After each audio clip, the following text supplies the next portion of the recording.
ಜೊಯ್ಡಾ ಕಾರವಾರ ಹೆದ್ದಾರಿಯಲ್ಲಿ ಟಿಟಿ ವಾಹನ ಹೊಂಡಕ್ಕೆ ಪತನ, ಪ್ರವಾಸಿಗರು ಅದೃಷ್ಟವಶಾತ್ ಪಾರು.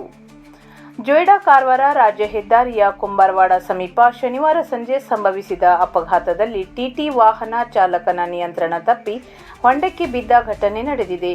ಸಂಜೆ ಸುಮಾರು 4:30 ವೇಳೆಯಲ್ಲಿ ಈ ದುರ್ಘಟನೆ ಸಂಭವಿಸಿದ್ದು, ಸ್ಥಳೀಯರು ನೀಡಿದ ಮಾಹಿತಿಯಂತೆ ಘಟನೆ ನಡೆದ ಸ್ಥಳ ಕುಂಬಾರವಾಡದಿಂದ ಸುಮಾರು 4 ಕಿಲೋಮೀಟರ್ ವ್ಯಾಪ್ತಿಯಲ್ಲಿದೆ. ಬೆಂಗಳೂರಿನಿಂದ ಪ್ರವಾಸಕ್ಕೆ ಬಂದಿದ್ದ ಈ ಟಿಟಿ ವಾಹನದಲ್ಲಿ 10ಕ್ಕೂ ಹೆಚ್ಚು ಪ್ರವಾಸಿಗರು ಪ್ರಯಾಣಿಸುತ್ತಿದ್ದರು ಎನ್ನಲಾಗಿದೆ.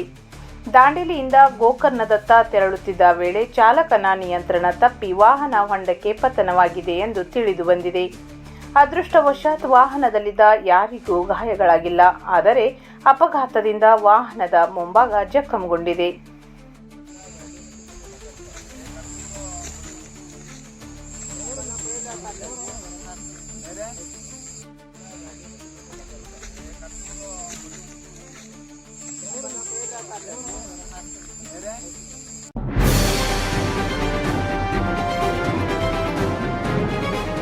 ಇದು ಖಾಲಿ ಡಿಜಿಟಲ್ ವಾಹಿನಿ, ಸತ್ಯ ಮತ್ತು ಸ್ಪಷ್ಟ ಸುದ್ದಿ.